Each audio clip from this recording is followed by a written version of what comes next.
She stood alone on the tarmac, a solitary figure in a reflective vest, just another disciplinary reassignment to a forgotten airstrip. That's what they wanted her to believe. But when the radio crackled and that impossible voice cut through the static, Phantom Leader Actual cleared for emergency descent, everything changed. No one had used that call sign since the crash 18 months ago. No one dared speak the dead commander's name. Yet without hesitation, she responded as if she'd been waiting for this moment. And when the aircraft touched down, dipping its wing in acknowledgement, the truth could no longer stay buried. From which city in the world are you watching this video today? If this story intrigues you, please consider subscribing to join us for more untold military mysteries. The transport plane touches down on Outpost Viper with a jolt that seems deliberate, like the military's final punctuation mark on Staff Sergeant Alara Thorne's career. Dust billows across the remote airstrip as she descends the ramp, duffel bags slung over her shoulder. At 38, with 15 years of service, she'd expected better than this forgotten concrete strip surrounded by scrubland and mountains, the air thick with approaching rain. Lieutenant Cedric Blaze meets her with a clipboard and a perfunctory nod. Young, ambitious, with eyes that never quite meet hers. "Staff Sergeant Thorne," he says, checking her name against his list as if there might be multiple arrivals today. There aren't. "Welcome to Viper. Follow me." His tour is brief and pointed. Barracks, sparse. Mess hall, functional. Communication center, restricted access. And finally, the control tower. Surprisingly well-equipped for what Blaze keeps referring to as a low-priority installation. "Not much happens out here," he explains, gesturing toward the empty horizon. 2 supply drops weekly. Occasional training flights using the airspace. Do not expect excitement.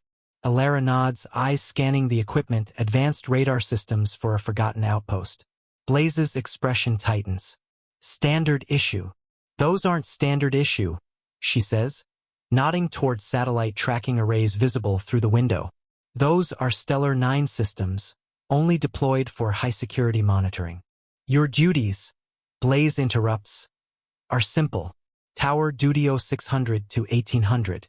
Tarmac duty 1800 to 2200. Every day. Every day. When does my replacement arrive?" The lieutenant's smile doesn't reach his eyes. "Replacement? This isn't a rotation, Staff Sergeant. This is your permanent assignment until further notice." As he hands her a reflective vest and headset, she catches fragments of whispered conversation from technicians at the far end of the room.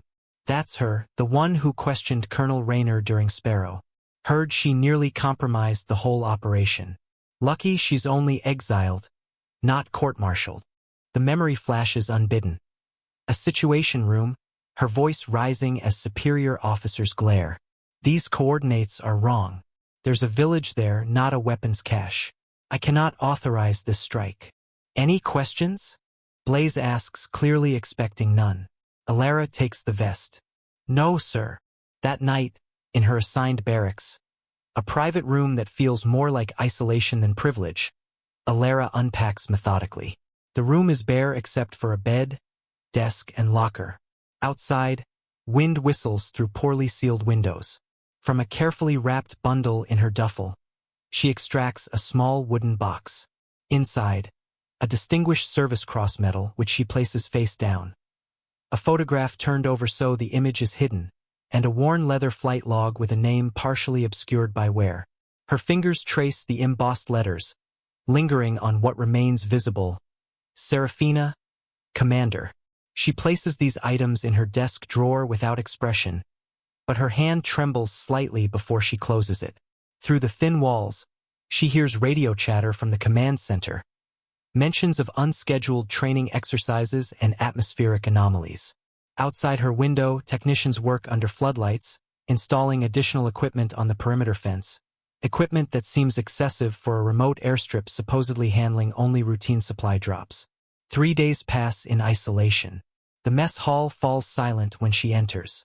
Personnel find reasons to leave tables when she sits. In the control tower, locked cabinets and restricted terminals outnumber the ones she can access. On the 3rd evening, Lieutenant Blaze enters the tower with 3 officers Alara hasn't met before.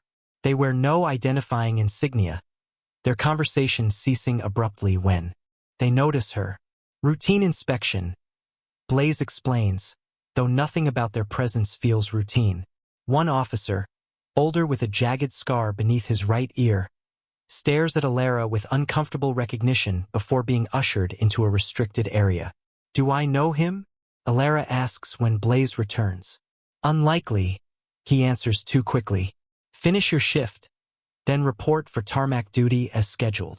The weather worsens as Alara takes her position on the tarmac. Dark clouds gather, wind whipping her vest as she stands alone with her headset, a solitary figure in the gathering storm. Lightning flickers in the distance, illuminating the mountains that keep Viper isolated from the world. Her headset crackles with unusual activity. Regional stations report navigation anomalies, instruments malfunctioning, weather patterns shifting unpredictably. "Staff Sergeant," the tower calls. "Any visual confirmation of lights to the northeast?" Alara scans the horizon. "Negative, just storm clouds." Then a sound, distant engine noise that doesn't match any scheduled arrivals. The tower erupts with confused transmissions. "Unidentified aircraft. Identify yourself." "Tower, we're getting interference across all bands. Check the radar again." "Nothing should be in that sector." Alara's headset fills with static, then clears to absolute silence. In that moment of unnatural quiet, something shifts in her posture. Her spine straightens, her eyes narrow, focused on a point in the clouds where no ordinary person would see anything. A voice cuts through the silence. Female, authoritative, familiar. "Viper Tower. This is Phantom Leader Actual requesting emergency landing clearance." The tower erupts. "Who authorized that call sign?" "That's impossible. Maintain radio discipline." Alara stands motionless on the tarmac, her expression transforming from confusion to something deeper. Recognition, determination, and a flash of something like hope. Without conscious thought, her hand rises to her headset. "Phantom Leader Actual, this is ground control. You are cleared for emergency descent on runway 29. Wind at 15 knots northeast." Complete silence follows, both in her headset and from the tower. The storm seems to pause, time suspended in that moment of impossibility. Then a dark aircraft breaks through the clouds, an advanced fighter with unfamiliar markings. It touches down with precision, taxiing directly toward Alara's position. As it passes, the aircraft deliberately dips its wing toward her, a gesture of acknowledgement that no one else could miss. The tower explodes with alarmed voices. Security teams to the tarmac immediately. "Who authorized that landing?" "Staff Sergeant Thorne. Maintain your position and do not approach the aircraft." Security vehicles screech to a halt around the aircraft, forming a perimeter of blinding headlights and drawn weapons. Lieutenant Blaze arrives, face flushed with a mixture of anger and fear. "Staff Sergeant Thorne," he shouts over the wind. "Step away from the aircraft and explain yourself now." Alara doesn't move. Rain begins to fall, illuminated in the harsh security lights like silver threads connecting heaven to earth. "How did you know that call sign?" Blaze demands, closing the distance between them. "Who authorized you to clear that landing?"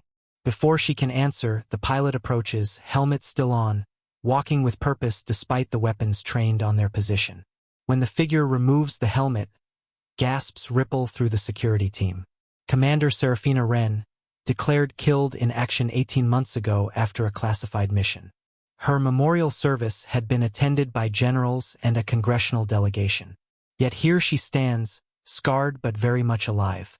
"That's impossible," Blaze whispers. "You're dead." Wren's smile is cold. "Reports of my death were politically convenient. Stand down." A new voice cuts through the chaos. Colonel Gideon Holt, Viper's commanding officer, strides onto the tarmac. His face, normally composed, shows visible shock. "Commander Wren, you were declared Kia. Your memorial is on the wall at command." Wren straightens to attention, not for Holt but for Alara. "Sir, I've returned with critical intelligence for Commander Thorne." The gathered personnel freeze at the title. Commander! Blaze echoes in disbelief. Alara's eyes never leave Ren. Report, Commander. Operation Shadow Veil has gone critical, Ren says. The parameters you questioned were deliberately falsified. I have confirmation. Colonel Holt steps forward. This is a security breach. Both of you are to be detained until proper authorities can investigate these claims. That won't be necessary. Alara's voice changes. Command presence replacing the subdued tone she's maintained. For months, Washington is expecting Commander Ren's transmission within the hour. Any delay will trigger protocols you don't want activated. This is absurd, Blaze sputters. She's a staff sergeant assigned to traffic control. Is she? Ren asks, producing a data drive. Or is she Wing Commander Alara Thorne, 87th Special Aviation Division, deliberately buried here after she discovered Operation Shadow Veil's true objectives?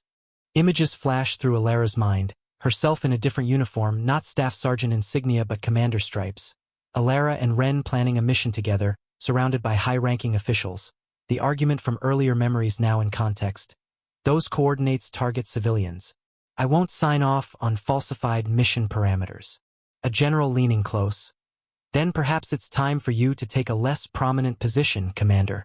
In the present, Ren hands Alara the data drive. Everything we suspected. The village, the cover-up, and what they've been testing in the airspace above Viper. Colonel Holt moves toward them, his hand sliding toward his sidearm. Commander Thorne, stand down. The gathered personnel freeze at the use of Commander from Holt's own lips. Confirmation of what seems impossible. You knew, Alara says quietly. You've been monitoring for her return this whole time. That's why I'm here. Not punishment. Bait. You don't understand what's at stake, Holt begins. I understand perfectly, Alara interrupts. I discovered your experimental program was killing civilians. Rather than court-martial me, too many questions would be asked. You buried me here, stripped my rank, isolated me, waited for Ren to make contact. And here I am, Ren says, standing at attention. She salutes Alara formally. Commander Thorne, Wing Commander, 87th Special Aviation Division. My superior officer and the only one who tried to stop Operation Shadow Veil. More security vehicles arrive, their headlights illuminating the rain-soaked tarmac. Colonel Holt's expression hardens as he realizes the situation slipping from his control. How many others know? He demands. Ren smiles thinly. Everyone who needs to. Washington expects my transmission within the hour. Understanding dawns on the faces of the security team. Weapons lower. Uncertainty replaces determination. Lieutenant Blaze stares at Alara, bewildered. I was the commanding officer of the unit your superiors tried to erase. Alara says, her voice steady despite the rain soaking her uniform. And now I'm back. The control tower has transformed. Where Alara was once an outsider, she now sits at the central console, surrounded by communications equipment. Ren stands beside her, coordinating with distant authorities. Colonel Holt sits under guard, face ashen. Transmission authenticated. A voice confirms through the speakers. Stand by for Joint Chiefs. Lieutenant Blaze hovers nearby, watching Alara with new eyes. Why didn't you say something all this time? Would you have believed me? Alara asks without looking up from her work. A disgraced staff sergeant claiming to be a wing commander. Claiming conspiracy at the highest levels? I might have, he says quietly. Alara finally meets his gaze. Then you would have disappeared too. On the screens around them, classified files appear. Operation reports, surveillance footage, target assessments, evidence of an experimental aviation program using prohibited technology tested over what was listed as uninhabited terrain but clearly shows villages and settlements. They said it was necessary, Colonel Holt speaks suddenly, for national security, the next generation of aerial dominance. At what cost? Alara demands. How many civilians have died for your next generation? Holt has no answer. The main screen flickers, revealing a panel of grim-faced military officials. At their center, a general with 5 stars, the Joint Chiefs Chairman. Commander Thorne, He acknowledges, his tone formal. It appears we have much to discuss. Yes, sir, Alara responds, beginning with why the 87th Division was disbanded after discovering civilian casualties, and why Commander Wren was declared dead rather than allowed to report her findings. The silence that follows speaks volumes. Secure the facility, the chairman finally orders. Full lockdown until our arrival. No communications in or out except through authenticated channels. Commander Thorne is temporarily restored to full rank and authority. As personnel scramble to comply, Wren approaches Alara. It worked. They cannot bury this now. Alara's expression remains guarded. This is just the beginning. They will try to contain it, minimize the damage. Not this time, Wren says, producing another data drive.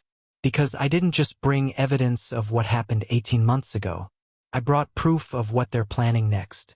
Dawn breaks over Viper as military transport planes land in quick succession.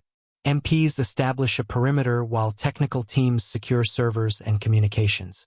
Alara watches from the tower as the base transforms from forgotten outpost to the center of a classified investigation.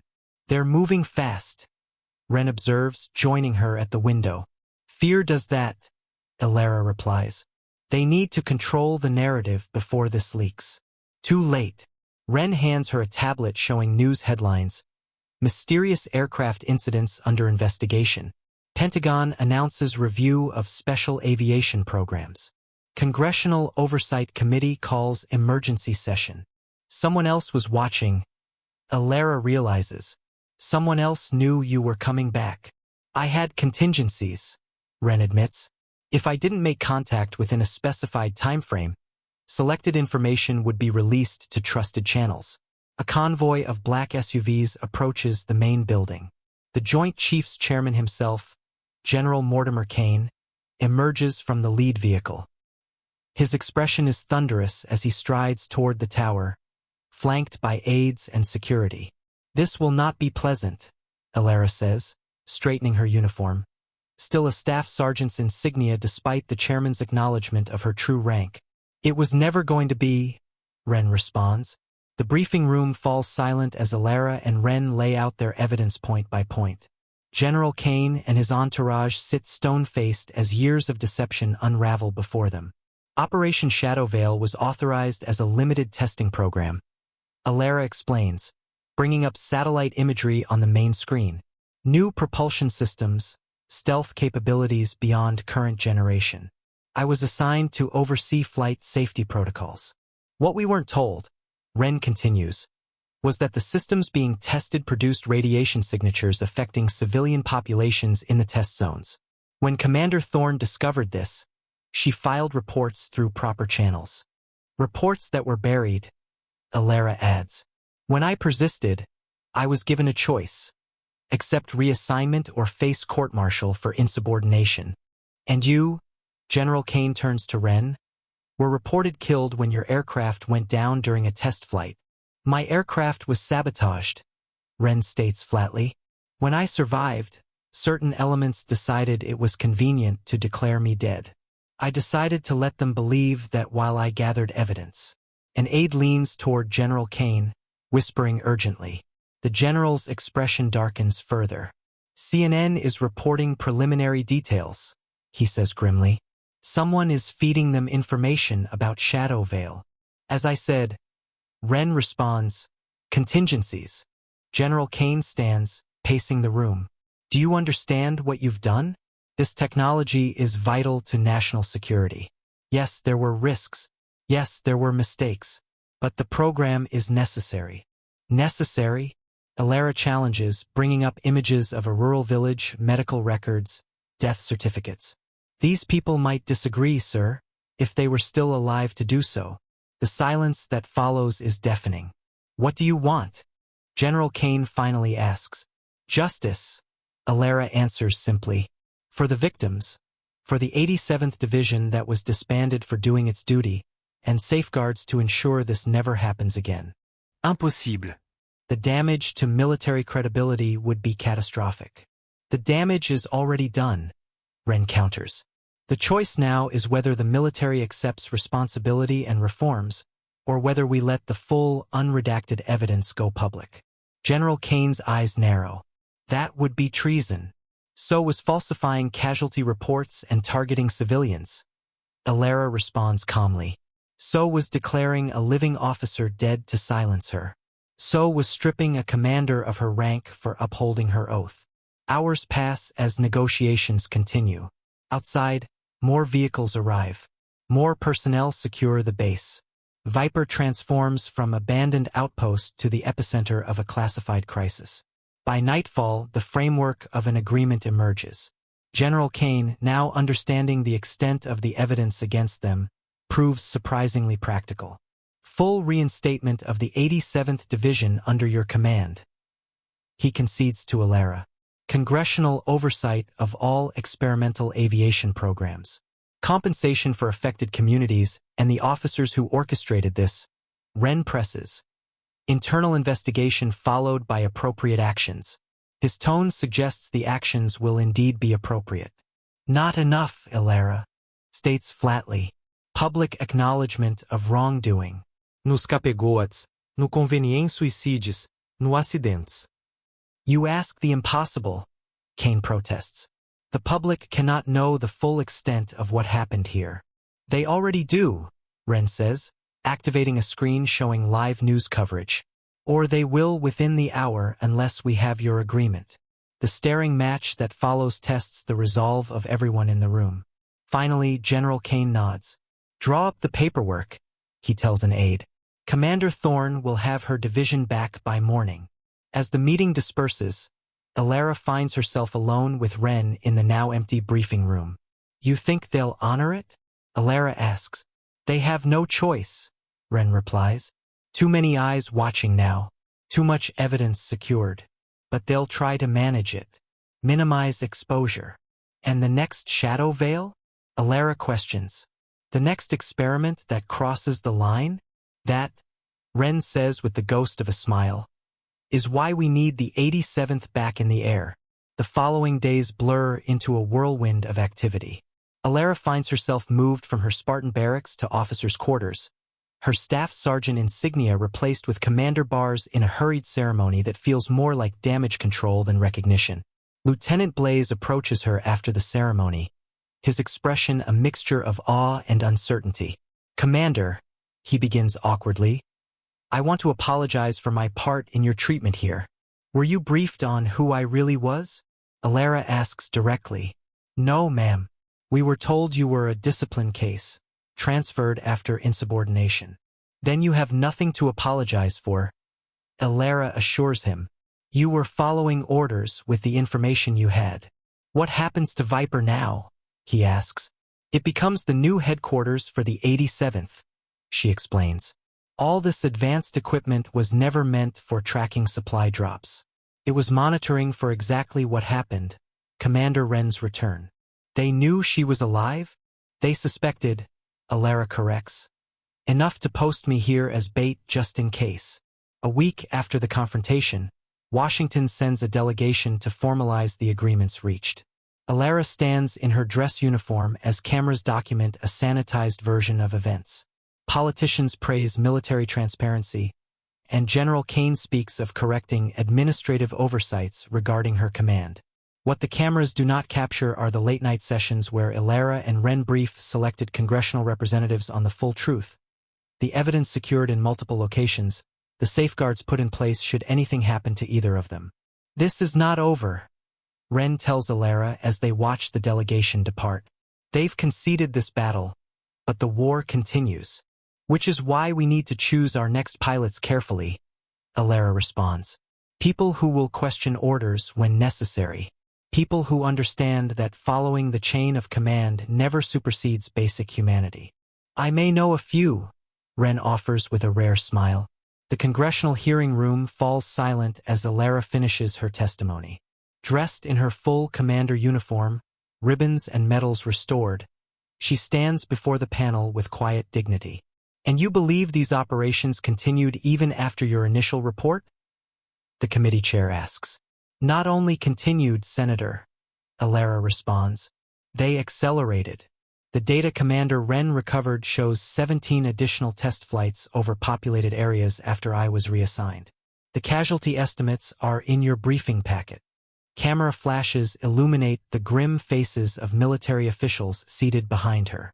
Among them, Colonel Holt waits with military police flanking his position. This committee will recess until tomorrow, the chair announces. Commander Thorne, the nation owes you a debt of gratitude for your courage in bringing this forward. As the room clears, Ilara remains at the witness table, organizing her materials. A shadow falls across her papers. General Kane, her former superior, approaches cautiously. I want to personally express my regret for how this situation was handled. Regret, Ilara repeats, looking up. Is that the word we're using for attempting to erase my career and Commander Ren's existence? I was following orders that I believed were in the national interest, he says stiffly. So was I, Ilara responds. The difference is I questioned mine when they violated our oath. She stands, gathering her materials. If you'll excuse me, General, my division is being reinstated, and we have work to do. Ilara's quarters at Andrews Air Force Base reflect her restored status. Spacious, well-appointed, with a view of the airfield. She unpacks the same small, wooden box that traveled with her to Viper, placing its contents on her desk. The Distinguished Service Cross now displayed properly in a case. The photograph finally revealed Ilara with her flight crew, including Ren, standing before their aircraft. The worn leather flight log, Commander Thorne's name now clearly visible. A knock at her door interrupts her thoughts. Commander Ren enters, carrying a bottle of scotch and 2 glasses. The last of the charges have been filed, Ren reports, pouring 2 fingers in each glass. Everyone involved will answer for what they did. Not everyone, Ilara says, looking at the photograph. Several faces are marked with small black ribbons. Crew members lost before the truth could emerge. That's why what we do next matters even more, Ren responds, handing Ilara a glass. The 87th is being rebuilt. Full complement, new aircraft, expanded mandate, congressional oversight to prevent another shadow veil. Ilara takes the glass but doesn't drink. And you think they'll let us operate independently after this? We've embarrassed some powerful people. They don't have a choice, Ren says with a grim smile. Your testimony goes public tomorrow unless they play by our rules. Besides, they need us now. Because of what you found, Ilara asks. Ren nods, producing a secure tablet. Images appear, blurry at first, then enhancing as Ren manipulates the controls. Aircraft in flight, conventional in appearance except for unusual light patterns surrounding the fuselage. These were taken during the last Shadow Veil test flight, Ren explains. The one I supposedly died during. Atmospheric distortion. That's what I thought at first, Ilara suggests. Ren continues, advancing to the next image. Until I captured this. The screen shows another aircraft, but this one conforms to no known design. Its shape seems to shift between frames, the edges blurring not from camera limitations but as if the craft itself refuses to maintain a consistent form. What am I looking at? Ilara asks, leaning closer. That's what they've been chasing. That's what Shadow Veil was really about, Ren explains. These have been appearing in our airspace with increasing frequency. The experimental tech wasn't just about advancing our capabilities. It was about tracking and potentially intercepting these alien craft. Ilara's skepticism is evident. Unknown origin, Ren corrects, but definitely not ours, not Russian, not Chinese, not anyone's that we know of. They appear, they observe, they vanish. Conventional tracking systems can't maintain lock. Conventional aircraft can't keep pace. And the civilian casualties? The radiation signature from our experimental engines was supposed to draw them in for closer study, Ren explains. They didn't care who was in the path. Ilara sits back, processing the implications. This changes everything. Which is why the 87th needs to be operational immediately, Ren says. They've been hunting these things the wrong way with disastrous results. We need to establish contact, not pursue with experimental weapons. They'll fight us on this, Ilara warns. They already are, Ren agrees. But public opinion is shifting after your testimony. The president has ordered a full review of classified aviation programs. We have allies in Congress now, and most importantly, we have evidence they can't bury. The next morning, Alara stands before a select committee of Congress, continuing her testimony. The room is secured, no recording devices permitted, only handwritten notes by cleared personnel. Commander Thorne, the committee chair addresses her. We've heard your account of Operation Shadowveil's civilian casualties and the subsequent cover-up. What has not been made clear is why such risks were taken for what appears to be conventional technology testing. Because the technology is not conventional, Senator, Alara responds. And neither are the objects it was designed to track. A stir runs through the committee as Wren distributes sealed folders to each member. What you're about to see has been classified beyond top secret, Alara continues. It represents the true objective of Operation Shadowveil and explains why certain military leaders felt justified in taking extreme measures, including the suppression of civilian casualty reports. As the committee members open their folders, reactions range from disbelief to shock to grim confirmation. We've suspected, one senior senator murmurs, but to have confirmation. These images are authentic? Another demands. Verified by multiple sources and methods, Wren confirms. The objects have been observed with increasing frequency over the past decade. Conventional aircraft cannot maintain visual or radar contact. Conventional weapons have no effect. And the radiation experiments? The chair asks. An attempt to develop an engine signature that would attract these objects for closer study, Alara explains, with catastrophic consequences for populations in the test areas. Why are you bringing this to us now? A skeptical member challenges. Because the approach has been wrong from the start, Alara responds firmly. Operation Shadowveil treated this as a threat to be countered with force. Our assessment suggests a more diplomatic approach is warranted. Diplomatic? With unknown aircraft of unknown origin. Yes, Senator. The 87th Division was originally established with both defensive and diplomatic capabilities.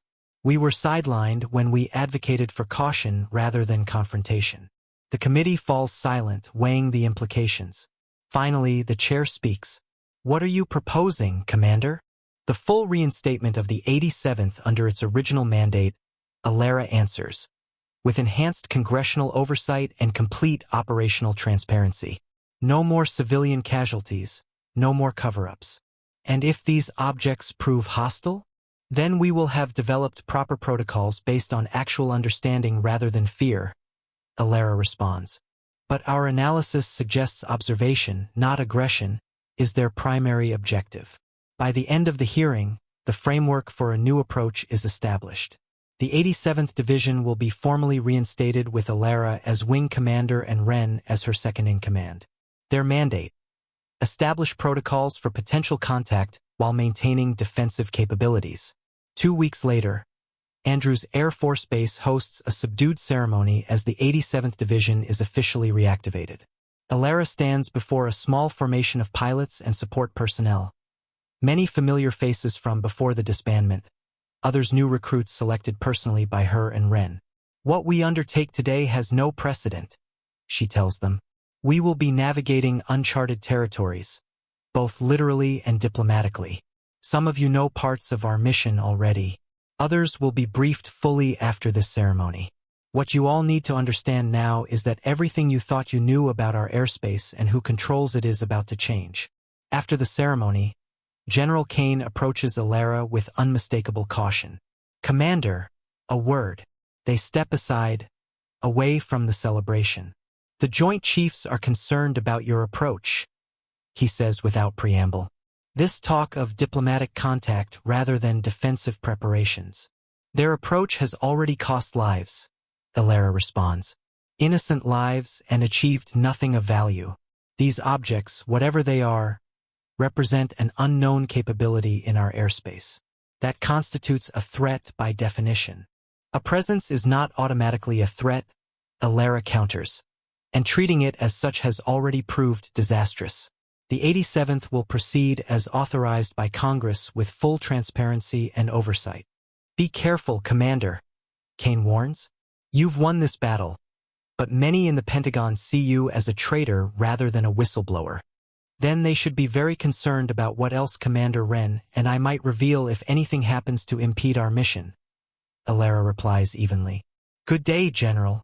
As preparations accelerate for their first official mission, Alara finds herself in the newly established operations center at Andrews, reviewing the latest tracking data with Wren. They're following a pattern, Wren observes, highlighting flight paths across the tactical display. These aren't random appearances. There's a logic to their movements. Mapping, Alara suggests, or perhaps sampling, environmental monitoring? Possible. But why the interest in our military installations? Wouldn't you be curious about the only other technological species in your vicinity? The conversation is interrupted by an alert from the duty officer. Commander, we're tracking an anomaly. Same signature as previous encounters, but the pattern is different. How? It appears to be circling, maintaining position rather than transiting. And it's broadcasting. Broadcasting what? A signal repeating. Our analysis suggests it's a mathematical sequence. Alara and Wren exchange glances. They heard us talking about them, Wren says quietly. No, Alara corrects.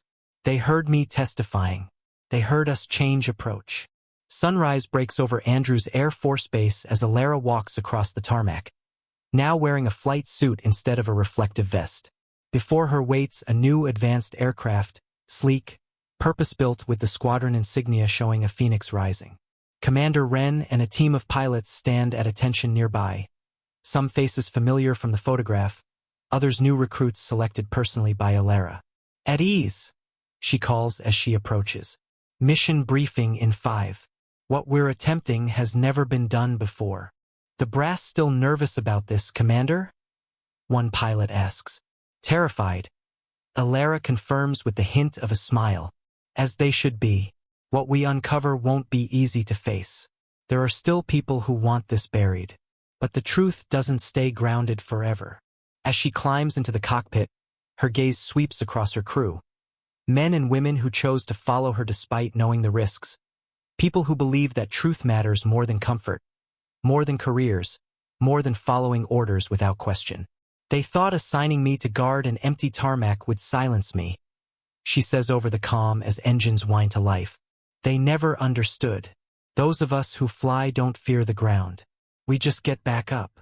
The formation lifts into the dawn sky, banking toward the horizon. Back at headquarters, a maintenance worker removes the plaque reading Commander Serafina Wren, Kia, from the memorial wall. Beside the empty space, another plaque, Commander Alara Thorne, retired, has the word retired being carefully removed. As the aircraft disappears into the clouds, it dips its wing in salute to the rising sun, an echo of the first impossible night when a dead commander returned and a forgotten officer reclaimed her voice. From which city in the world are you watching this video today? If this story intrigues you, please consider subscribing to join us for more untold military mysteries.